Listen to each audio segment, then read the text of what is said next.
Hi, and welcome to day 2 in my kitchen. Tonight our menu is leftovers, and we don't have a ton of leftovers, so one way to make it stretch is I usually make a loaf of whole wheat bread. So I use my mill. I have a Nutrimill. To be honest, I probably wouldn't recommend it. I would recommend the Wonder Mill. The Nutrimill is big, takes up a lot of space, and it is a pain to clean, although all the mills are probably a pain to clean. So when you grind your own wheat, I store my wheat in these large food-grade storage buckets, and we actually keep them in the garage.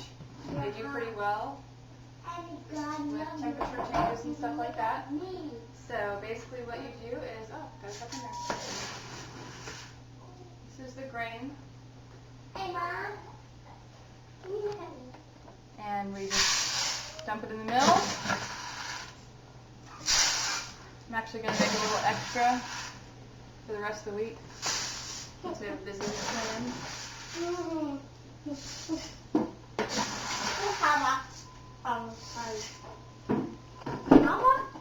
And then you turn it on.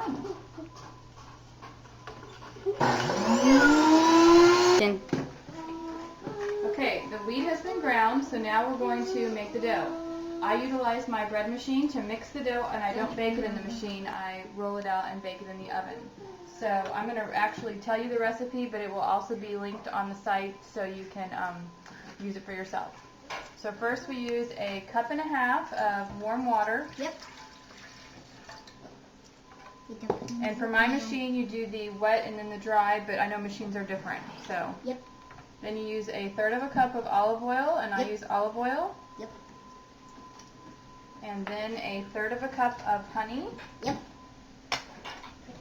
It's always better to buy local honey because you're building up immunities to the allergies in your area if it's pollinated by local bees. Is this local honey? It's sort of local honey. And I have lots of kids that want to be in the video today. Yep. Yep. Yep. Right here. Honey boy. Hey, oh, where's the honey? Where's the honey? Where's the honey, Mom? Another trick when you're measuring honey is if you coat your measuring cup with oil, your honey will slide right out. And actually I don't normally measure, I dump it all in, but It's for you, the blog. People of the blog. I'm measuring it for you guys. This is not how our house is like. It's not. It's not. It's this peanut butter. They don't know like what they're I said talking in the about. last movie. Nobody can cut their voices out. It isn't peanut butter. It's honey. Okay, so then we dump the honey in. Okay, we dumped the honey in. Goes out like a charm.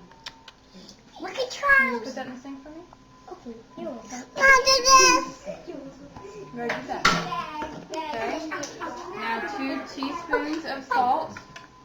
This is going to make you one long, like bread store size loaf of bread and then a small loaf of bread. Then an optional ingredient is an egg. I do not put an egg in because I use gluten. The next ingredient is 2 tablespoons of lecithin.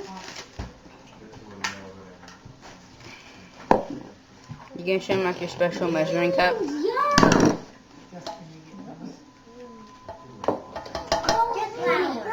Hey. Yeah, kind of. Mom, what is Can you it? put this in the pantry, please? These 2? What do I have to do Green that? cabinet. I thought you had to do that. You're a boy. Thank you. Don't. Okay, now the wheat's been ground.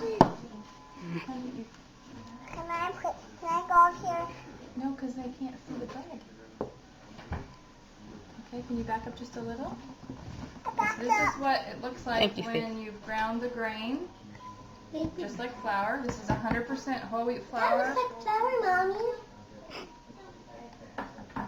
I used hard white wheat for my bread recipe, although you can also use hard red wheat. Is I that Mom? prefer the hard white. It makes a little bit of a lighter loaf. So we're I gonna can't use taste the difference. 4.5 cups Cups of of money. flour. Money, no, it's money. Oh, it's flour. It's flour.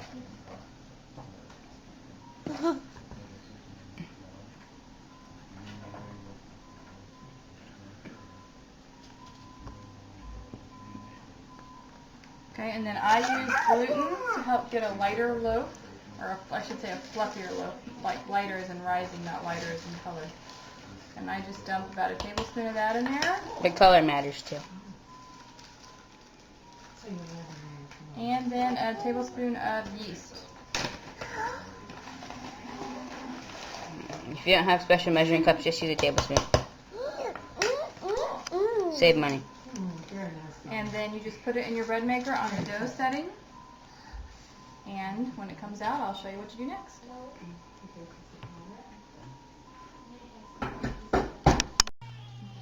The bread is now finished on the dough setting in the bread maker. So now we're going to roll it out to put it in our loaf pan, which has already been sprayed with nonstick. And The other little loaf pan to rise again before we cook it. Okay, put the spreader on. The peanut butter and jelly we had a dough. Oh, how do you make dough again, Mom? Watch the video. You should. I don't know how to make dough. Oh, Mom. You showed me it. You can tell him something. You put the flour in, and then you make a dough, and then you make dough, and you make dough again. Sorry. Okay.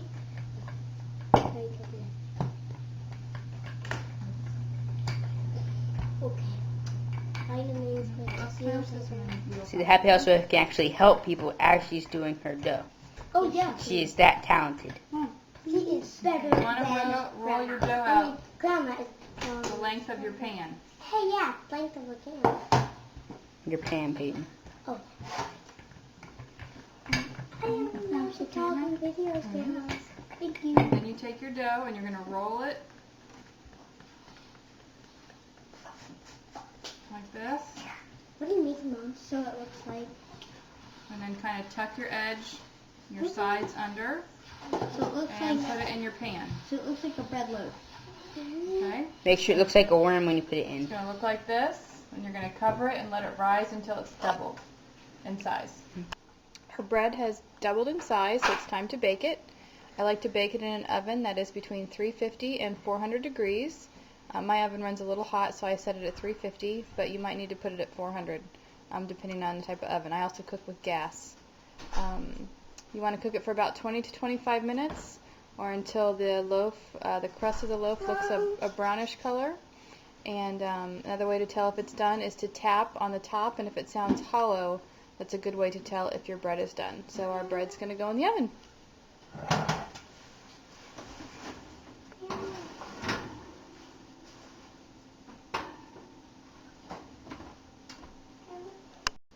Okay, the bread is done, and we are taking it out of the oven. There we go. And the baby loaf. So there we have the 2 loaves of bread. And to keep your, some people like crispy crust, I prefer soft crust. So to keep your crust nice and soft and chewy, the trick is to spread some butter on the top of it. So we're going to do that now.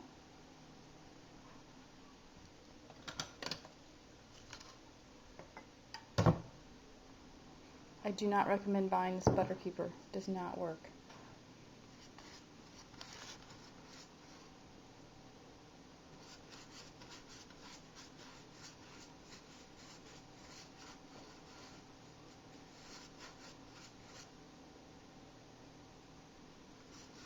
And then you let the bread sit in the pan for just a minute or two. You don't want to let it sit in there too long. And then you want to pop it out and put it on a cooling rack. And in my opinion, it is best eaten pretty quickly after you bring it out of the oven because it tastes so good when it's warm. And that's it for the day in my kitchen. Tonight's leftovers, so no video for that. I'll see you tomorrow.